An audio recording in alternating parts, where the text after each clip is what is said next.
Vamos orar? Querido Senhor Deus Todo-Poderoso, nós te agradecemos por teu amor maravilhoso, por nos dar mais um dia de vida. Senhor, agora vamos abrir a tua palavra e teu Espírito possa soprar em nós e possamos viver. Que cada ouvinte possa entender a mensagem, teu Espírito traduzir a mensagem. Eu te peço, Senhor, faz teu povo viver. Em nome de Jesus. Amém.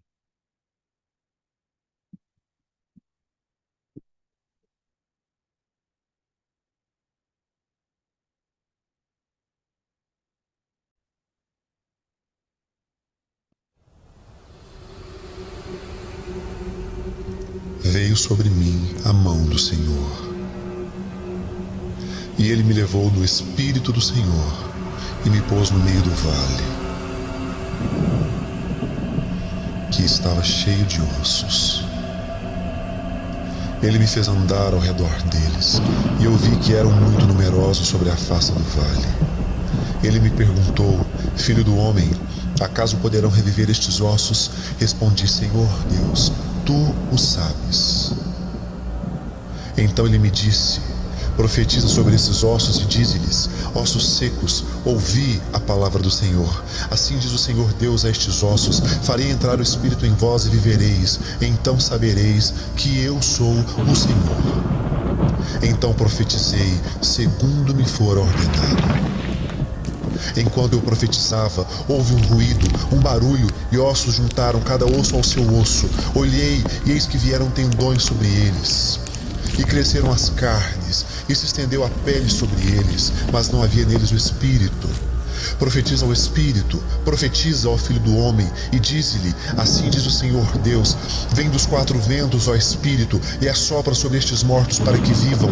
Profetizei como ele me ordenara, e o Espírito entrou neles e viveram, e se puseram em pé. Um exército grande em extremo.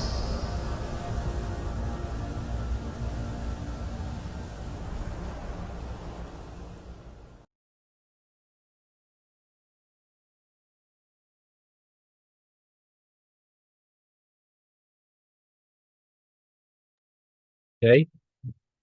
O título do sermão de hoje, da mensagem, é O Espírito do Senhor está sobre mim. Nós conseguimos ver no vídeo, né, como o profeta Ezequiel, aqui está, capítulo 37 de Ezequiel, ouviu a palavra do Senhor. Vamos ler aqui rapidinho, né? Veio sobre mim a mão do Senhor, e o Senhor me levou em espírito, e me pôs no meio de um vale que estava cheio de ossos, e me fez andar ao redor deles.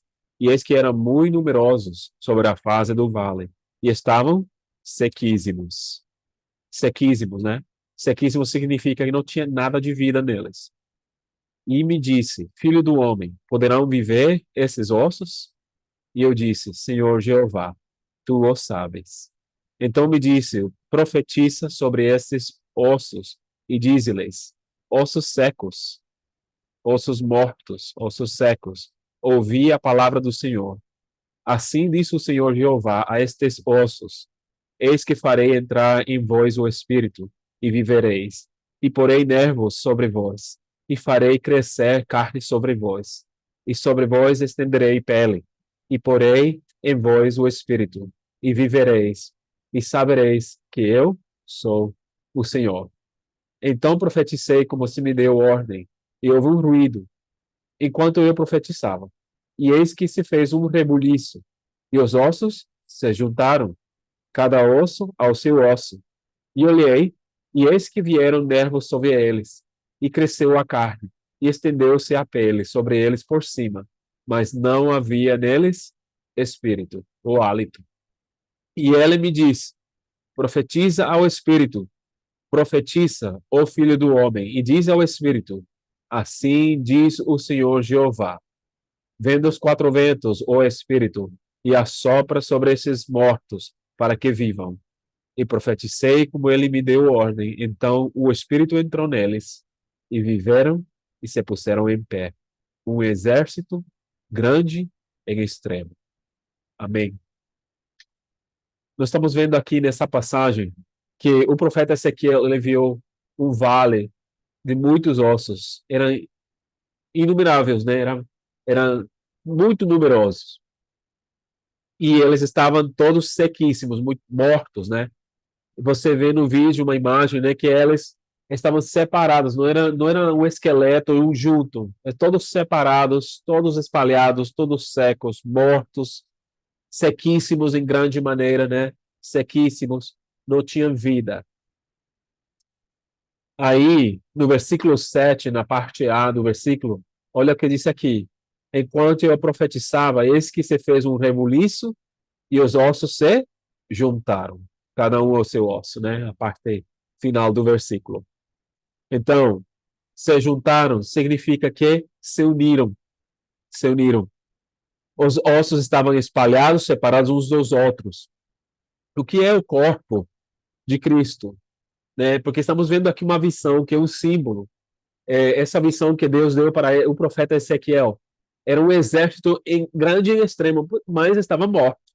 E que serve um exército morto em uma batalha? Não serve de nada, né? O exército, quando vai para a batalha, tem que estar vivo. Tem que estar vivo com energia. Tem que estar também bem armado. Então, o exército todo morto serve de nada. O exército em grande maneira, grande, grande, grande, mas morto, serve de nada. Então, o corpo de Cristo, nós sabemos, né, que o corpo de Cristo é a igreja. Nós somos o corpo. E juntando essas duas imagens, né, da visão de Ezequiel e a visão, a analogia que Paulo faz da igreja como o corpo de Cristo, lá em 1 de Coríntios, capítulo 6, nós somos o corpo. Sim, cada um somos os membros da igreja. Também 1 de Coríntios, capítulo 12, né, com os dons. E em outros lugares, mas cada parte da igreja, cada membro da igreja, membro significa uma parte. E na figura de um corpo, um membro é uma mão, os dedos, o braço, o nariz, a boca, os olhos, são os membros do corpo, né? Mas se o corpo todinho, os membros de todos está morto e seco, de que serve para Deus? Então, por isso é que essa visão aqui é muito importante, irmãos. Irmão querido, irmã querida, que você está ouvindo, assistindo esse vídeo, você é importante para Deus. Você é parte do seu corpo. Mas, infelizmente, nós estamos mortos, mortos, sequíssimos, disse o Senhor, né? Estamos dentro da igreja, somos parte do corpo da igreja, mas não estamos unidos, estamos separados, osso separado de osso, ainda não é nem braço, nem mãos, né? Não tem nem carne, nem pele, nem tendões, nem músculo, nem veias, não tem nada, é só o osso, seco, né? E separado. Não será essa a nossa condição? Como o corpo de Cristo, nós estamos separados um do outro, tentando fazer nossa parte na igreja, mas levantando muros de separação entre os outros membros, né, do corpo? Será que essa é a realidade em nossa vida? Infelizmente, essa é a imagem que Deus deu para o profeta Ezequiel. E hoje a igreja, o corpo de Cristo, precisa viver, precisa despertar. Mas será que ela pode despertar sozinha? Não. O osso é só osso, não pode viver sozinho. Então, por isso é que o profeta disse para esse aqui, a profetiza, diz para esses ossos viver, né? Ter tendões, ter carne, se juntar, né? E você percebe que a primeira coisa que eles fazem é que eles começam a se juntar, né? Aí no versículo 7, quando ele começou a profetizar, como foi dada a ordem, ele obedeceu, aí os ossos começaram a se juntar. Notem que o exército não se levantou assim, do nada, né? Não se levantou do nada. Começou um processo. Aí várias vezes Deus fala para o profeta, continua profetizando. Me lembro de Apocalipse, né? Lá, no lugar onde teve o grande desapontamento do livrinho, que era doce no paladar, mas muito amargo no ventre, né? Aí Deus fala para ele, para o profeta João, em Apocalipse, disse o seguinte, é necessário que você profetize novamente. Então, nós temos que escutar a palavra do Senhor, porque a palavra de Deus é que nos dá não somente a fé, mas nos vivifica, nos traz vida a esses ossos secos. Mas como é que ela se traduz em vida? Como é que ela se traduz em vida? Bom, nós temos que entender que Deus, quem é Deus? E lá em 1 João, capítulo 4, versículo 8, nós temos uma das maiores definições de Deus, né? Aquele que não ama não conhece a Deus, porque Deus é amor. Deus é amor. Lá em João 3:16 diz, porque de tal maneira amou Deus, né? Então Deus é amor. E o amor de Deus não é egoísta, é, não é centrado em si mesmo, é altruísta, é totalmente sacrificado, é dado. O amor de Deus é dado às suas criaturas. Então, Deus mesmo se ama, Ele mesmo. O Pai ama o Filho ama o Espírito ama o Pai. Deus entre eles se ama, porque eles são amor. Mas o amor de Deus não é só entre eles. O amor de Deus se espalha para fora. O amor de Deus se projeta para suas criaturas. E esse é o maior deleite de Deus. Então, nós podemos participar desse amor, partilhar desse amor. E esse é o que o Espírito de Deus ele quer fazer. Irmãos, querida pessoa que está ouvindo, filho de Deus que está ouvindo, filha de Deus que está ouvindo, se você está afastado de Deus, saiba que Deus ama você. E Ele quer trazer vida na sua vida, viu? Ele quer encher você de amor. O amor de Deus, através do Espírito de Deus, é o hálito de vida do ser humano. Então, por isso é que a igreja começou a se juntar, os ossos, os membros começaram a se unir, né? Então, o Espírito, mientras profetizava, o profeta falava para os ossos, o Espírito fazia que eles começassem a se juntar, os ossos, uns aos outros. A primeira coisa que acontece em uma igreja que recebe o Espírito de Deus é a união. Os membros se unem. Lá em Atos capítulo 2 aconteceu a mesma coisa. Atos capítulo 1, capítulo 2, né? A igreja, o primeiro sinal de que a igreja estava com o Espírito de Deus é o amor. Eles se amavam uns aos outros e tinham todas as coisas em comum. Então, queridos, a igreja hoje precisa de ouvir a palavra do Senhor. Para quê? Para que os ossos comecem a se juntar. Então, o profeta profetiza para os ossos se juntarem, aí eles se juntam. Aí o Espírito de Deus faz a união, né? Logo vem os tendões, os músculos, as veias, né? Todas as partes que fazem o movimento do corpo e as funções principais e vitais do corpo vão surgindo. E logo a pele cobre elas. Mas notem que ao final aqui disse, né? Que elas estavam ali juntos, tem peles por cima, né? Mas o que é? Não havia neles espírito. E ele me diz, profetiza ao Espírito, profetiza ao Filho do... Então, a ordem do Senhor é continuar pregando, continuar profetizando, continuar partilhando a palavra do Senhor para a igreja. Ao ouvir a palavra do Senhor, o Espírito vai fazendo a obra, né? O primeiro que Deus quer fazer, né, com sua igreja, é derrubar muros de separação entre os membros e unificar o corpo de Cristo em amor. Então, o amor de Deus é sobrenatural. Eu não tenho esse amor, você também não tem esse amor. Você pode dizer, mas eu amo minha esposa, eu amo minha mãe, meu pai, meus irmãos, meus filhos. Sim, mas o seu amor é pecaminoso, está contaminado. Não é amor como o de Deus. O amor perfeito de Deus que se manifesta em você para amar seus filhos do jeito que você ama, que poderia até dar sua vida por eles, né? Ou sua esposa do jeito que você ama, que daria a vida por ela, ou seu marido, né? Esse amor vem de Deus.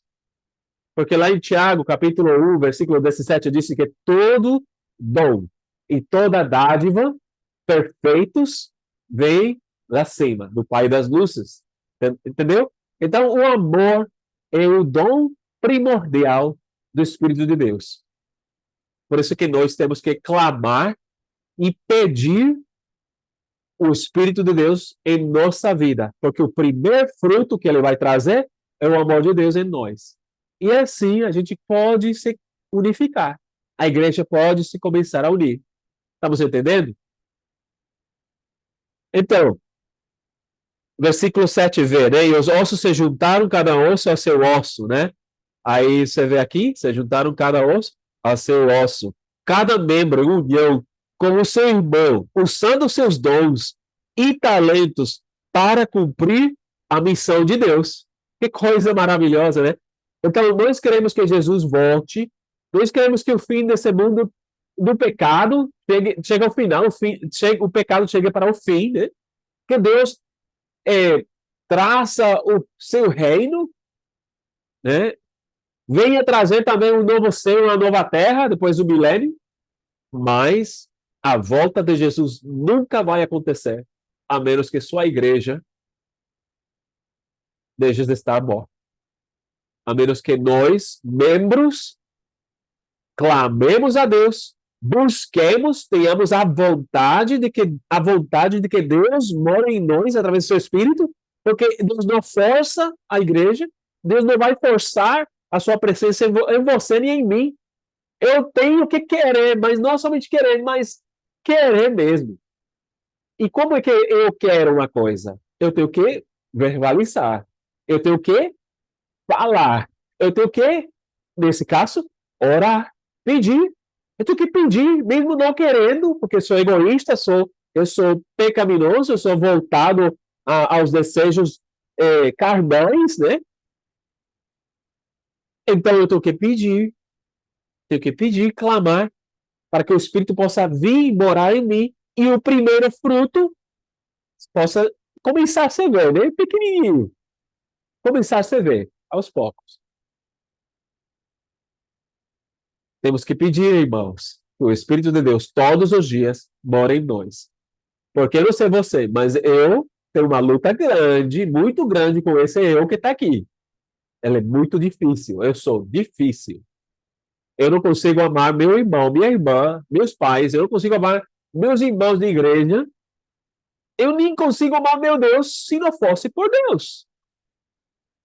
Porque nós, naturalmente, voltados para o pecado, queremos nos separar de Deus. Nós também queremos nos separar de uns dos outros, é natural.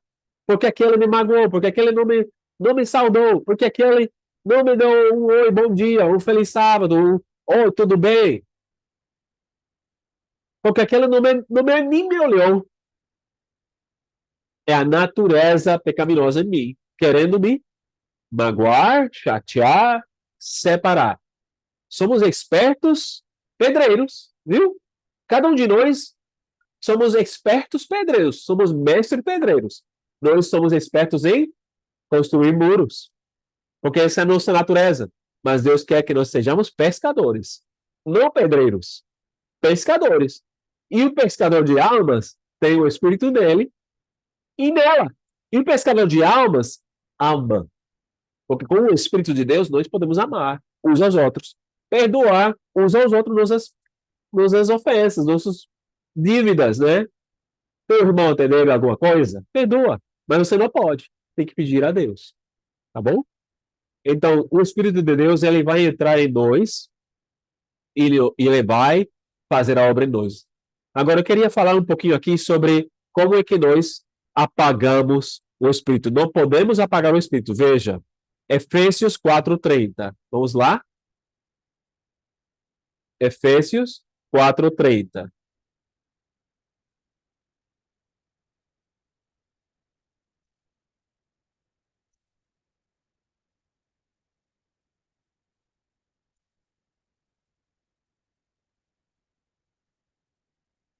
Diz aqui, e não entristeçais o Espírito Santo de Deus, no qual estáis selados para o dia da redenção. Quer dizer que nós podemos entristecer o Espírito. Como assim? Nós podemos entristecer o Espírito não ouvindo Ele, sabendo que Ele nos fala, ou Ele está colocando certas circunstâncias na nossa vida para nos moldar e nós resistir. Isso entristece o Espírito de Deus. Também podemos entristecer, eu estou falando de mim, né? Das minhas experiências. Eu posso entristecer Deus mesmo, fechando meu coração ao amor dele, a perdoar. Eu posso entristecer o Espírito de Deus falando coisas que estão aqui, que surgem de mágoas, né? Não, eu não vou voltar para essa igreja. Não, eles não merecem. Irmão, irmã, você nem eu merecemos. Eu ouço falar bastante. A igreja de Deus é falha, né? A igreja de Deus está cheia de pessoas hipócritas. É verdade, porque você e eu somos membros. A igreja de Deus não é perfeita. Irmão, eu sou a igreja. Você é a igreja. Vamos parar de terceirizar a igreja e colocar ela em primeira pessoa, né? Porque a igreja somos eu, você e eu. Tá bom? Então, o Espírito de Deus, ele se entristece quando a gente fala esse tipo de coisas ou pensa dessa forma.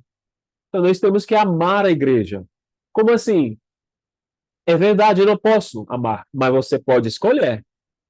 Deus é difícil. Fale para ele. É difícil amar a tua igreja porque eu sou difícil.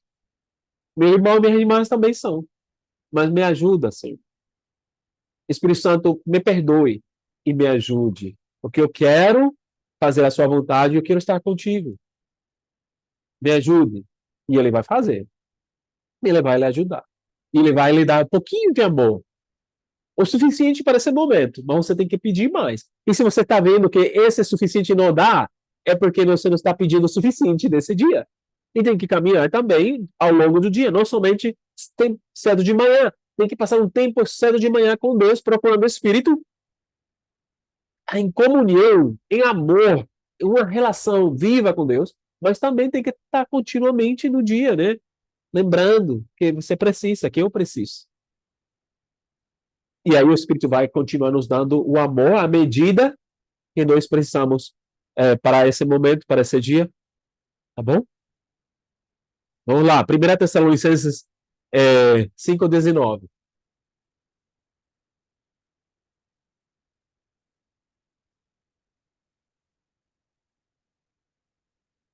Não extingais o Espírito. O primeiro versículo diz: não apagueis. Né? Então, o Espírito de Deus, ele tem essa figura de que é fogo, mas não é fogo destruidor. Não é fogo destruidor para o Filho de Deus, que o ama. É fogo de vida. Ele traz o amor, o fogo do amor divino em nós para poder ter vida e agir da maneira que Deus agiria. Então, nós não deveríamos apagar o Espírito, entristecer o Espírito. Nesse caso, vai aos poucos entristecendo o Espírito, né? Mas se continuamos com essas atitudes de rebeldia contra Deus, sabendo que o Espírito está tentando nos ajudar, então, eventualmente, a gente vai apagar o fogo. Vai apagar o Espírito. Já não vamos ouvir, vamos extinguir o Espírito, não vamos mais ouvir ele. É por isso que o pecado imperdoável, o pecado que não tem perdão, é esse aí. Não é porque ele não tem perdão, é porque Deus ele não obriga você, ele não vai forçar a sua vontade. E se você conscientemente está entristecendo o Espírito e não se arrepende, eu, né, conscientemente faço isso, então eu vou extinguir o Espírito. Eu não quero extinguir, eu quero mais. Porque eu preciso mais, porque senão eu vou virar o nosso século outra vez, né?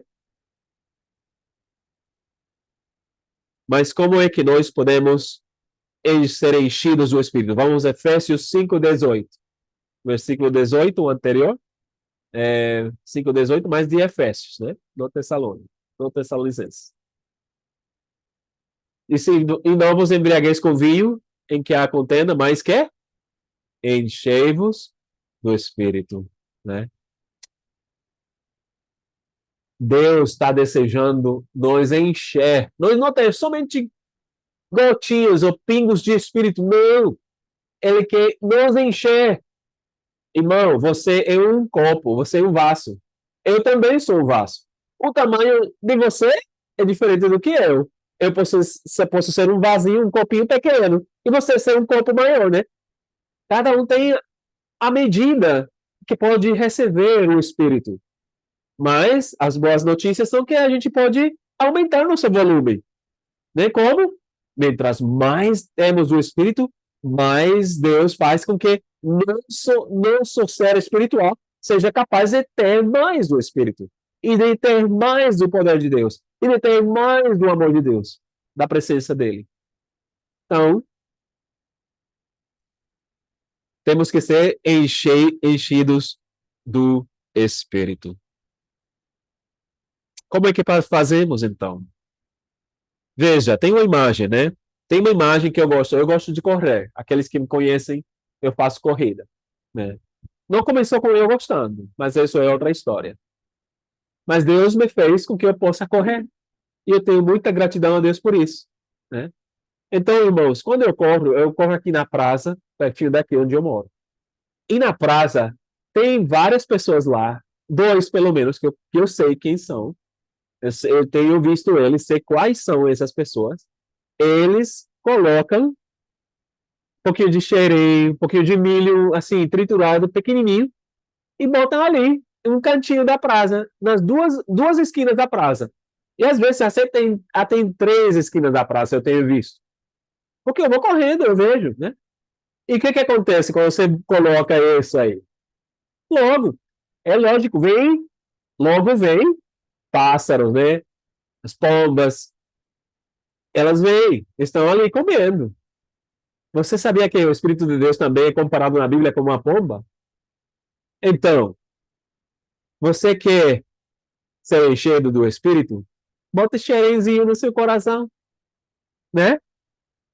É uma analogia, é uma analogia, mas uma analogia poderosa. Nós queremos ser enchidos do Espírito, simplesmente temos que colocar as condições para o Espírito desejar descer e entrar nesse coração, tá bom? Então vamos comprar de Deus mesmo, vamos comprar de Deus, né, de Deus mesmo, o xerém, o milhinho para o Espírito.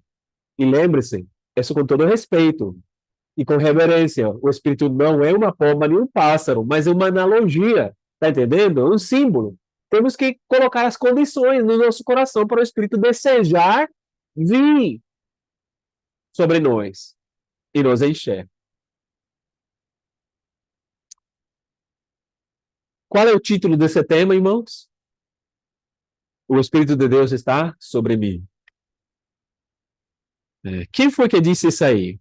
Vamos lá para Isaías 61. Isaías 61, versículo 1. O Espírito do Senhor Jeová está sobre mim, porque o Senhor me ungiu para pregar boas novas aos mansos, enviou-me a restaurar os contritos de coração e proclamar liberdade aos cativos e a abertura de prisão aos presos. E o versículo 2, vê lá, a pregar o ano aceitável do Senhor e o dia da vingança do nosso Deus e a consolar os tristes, a ordenar acerca dos tristes de Sião que se lhes dê ornamento por cinza, que troquem de ornamento em vez de cinza, óleo de gozo em vez de tristeza, veste de louvor por espírito angustiado. Que troca maravilhosa, né? A fim de que se chamem árvores de justiça, plantação do Senhor, para que ele seja glorificado. Irmãos, quem que falou isso? Foi o Espírito que inspirou o profeta, Isaías, lembra? O profeta profetizava. Para quê? Para que o povo de Deus, naquele tempo, Israel, que estava em condição de ossos secos, pudesse viver. E pudesse fazer todas essas coisas aí. Para as pessoas que estão desse jeito. Então, você e eu somos chamados o privilégio de ter o Espírito de Deus para poder fazer a mudança na vida dos que estão doentes, os que estão pobres, os que estão tristes, os que estão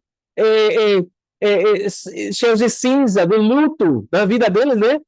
Os que estão com o espírito angustiado, os que estão oprimidos pelo diabo. Deus deseja que você e eu sejamos árvores de justiça. Mas quem mais foi que falou isso aí? Foi o Espírito de Deus que falou para o profeta, né? Mas foi o Espírito de Cristo. O Espírito Santo, ele não é sozinho. Ele trabalha com o Filho de Deus, que sempre foi a persona, o personagem da história desde Gênesis até Apocalipse. Ele foi Deus manifestado ao ser humano. Então, o Espírito de Deus, juntamente com Cristo, trabalhou sempre através das idades, intervindo na história humana para salvar. Então, será que é diferente hoje? Veja, vamos lá para o que Jesus mesmo falou em Lucas 4:18.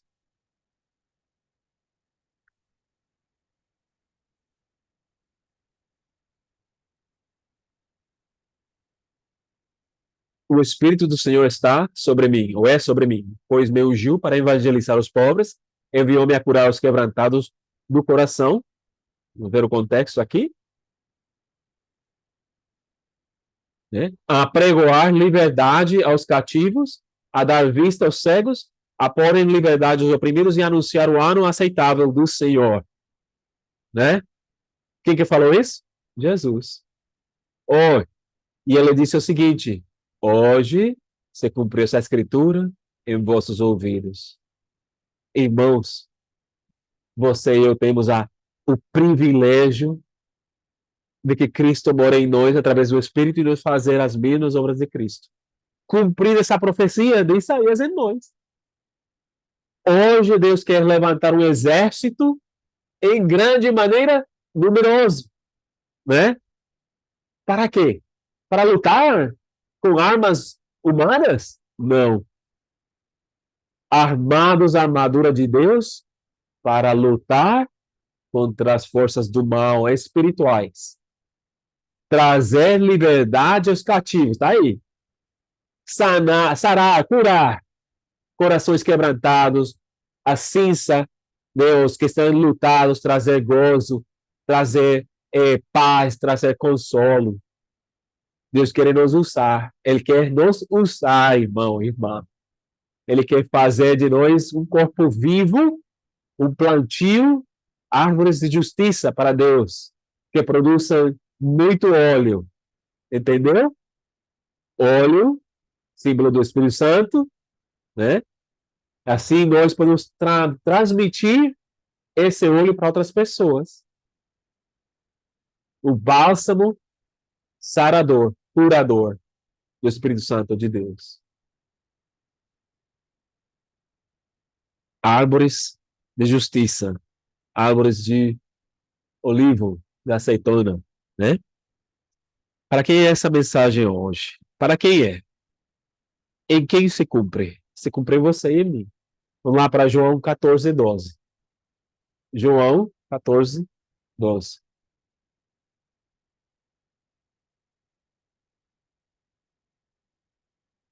Na verdade, eu digo que aquele que crê em mim também fará as obras que eu faço. E as fará que? Maiores do que essas. Por quê? Porque Jesus vai para o Pai. E o que significava isso? Se Jesus ia para o Pai, ia dizer o Espírito, ia ser não somente um Jesus na Terra, mas Jesus em nós, no exército de ossos mortos, ia viver. E aí cada um dos seus filhos ia ter Jesus dentro, na mente e no coração, e o Espírito de Deus dentro, através do Espírito de Jesus ia morar. Então Jesus ia se multiplicar, ia ser maiores obras. Você acredita, irmão? Você tem sede? Tem fome? Tem sede? Tem fome? Bora lá para Isaías 55, versículos 1 ao 11. Veja aqui. Você lembra de que nós temos que colocar as condições no coração para que o Espírito possa vir, desejar estar? Porque as pombinhas e os passarinhos, eles não desejam estar na presença dos seres humanos, porque eles temem o ser humano. Está entendendo? O Espírito de Deus não vai forçar sua vontade. Ele não vai estar onde você não quer ele. Aliás, o Espírito de Deus, por mais incrível que pareça, ele vai ter medo de estar com você. Deus é tudo poderoso, mas ele não pode, porque ele escolhe, porque ele é amor, ele não pode forçar sua vontade. E sua presença é em você e em mim. Então, como é que nós compramos o xerenzinho do Espírito? Lembre-se que é uma analogia. Ó vós todos que têm de sede, vinde as águas. Ou vocês que não têm dinheiro, vinde. Você não tem dinheiro, não sabe como comprar? Vinde mesmo, comprar e comer. Tem fome? Compre sim. Vinde e comprai, sem dinheiro e sem preço, vinho e leite.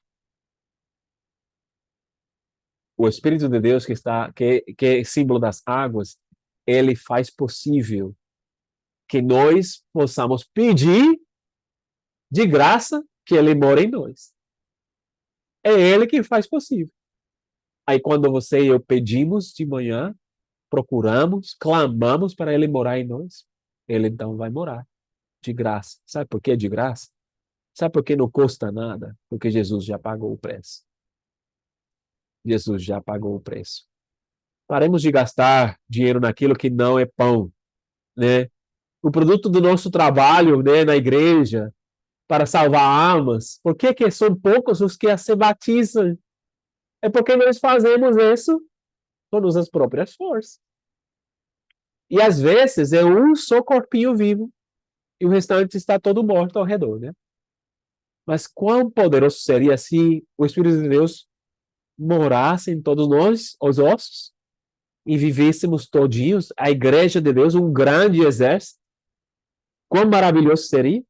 Isaías 41, 18.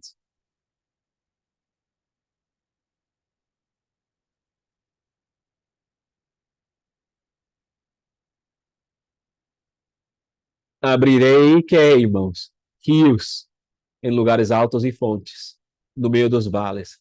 Tornarei o deserto em tanques de águas e a terra seca em mananciais. É a promessa de Deus. Ele quer nos vivificar. Ele quer nos fazer viver. Ele quer que sejamos um exército vivo, cheio do Espírito de Deus. Lembre-se que o corpo é análogo da igreja. E a igreja, sem o Espírito, é como o corpo sem o hálito de vida, sem o Espírito que Deus deu. É morto. É certo. Nós temos que vivificar.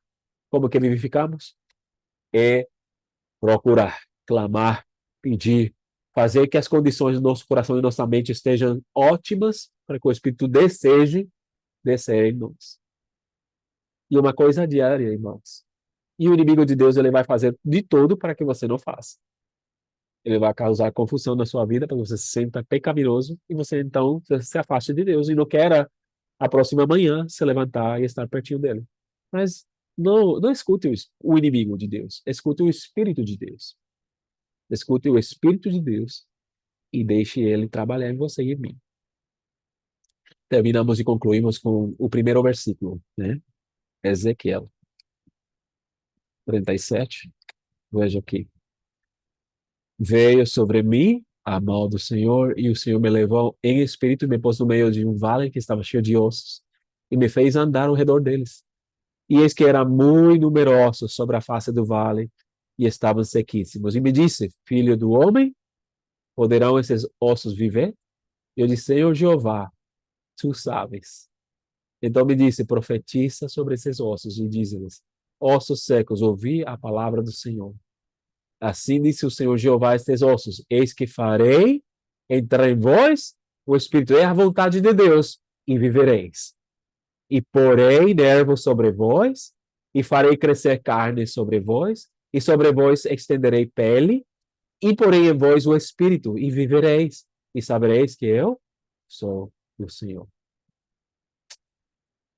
Você quer ser parte desse exército? Eu quero. Vamos falar para Deus agora? Senhor, estou aqui com teu filho, tua filha, está ouvindo essa mensagem. Nós queremos ser parte desse exército, Senhor, mas nós não conseguimos. Somos falhos. Sentimos, Senhor, que nosso pecado é demais e nos separa de Ti. E realmente, Senhor, as condições de nosso coração não são ótimas para o Espírito vir e descer e nos trazer vida.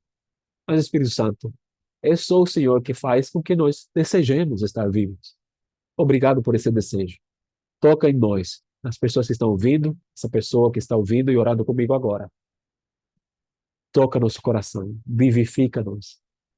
Senhor, por favor, levanta teu exército, numeroso, em grande maneira. Um exército que te ama e te conhece. Não qualquer exército, Senhor. Não qualquer exército que se chama pelo teu nome, mas não quer nada com doutrina tua, nada com o pão e nada com tuas vestes de justiça, que suas próprias obras, que sua própria doutrina. Não, não, não queremos esse exército de Isaías 4:1, Senhor Deus. Nós queremos o exército de Ezequiel 37, que te ama, te conhece, guarda a tua lei, te ama, Senhor, e deseja fazer a tua vontade. Vivifica teu exército, teu povo. Senhor, o tempo é agora. Não tem mais. O inimigo está levantando exércitos e nós estamos mortos em ossos. Vivifica teu povo. Obrigado por escutar essa humilde oração desse humilde pecador. Obrigado por nos amar. Eu te peço em nome de Jesus. Amém. Que o Senhor te abençoe e te guarde. Que o Senhor faça resplandecer seu rosto sobre ti. Tenha de ti misericórdia. Que o Senhor levante sobre ti seu rosto e ponha em ti a sua paz. Amém.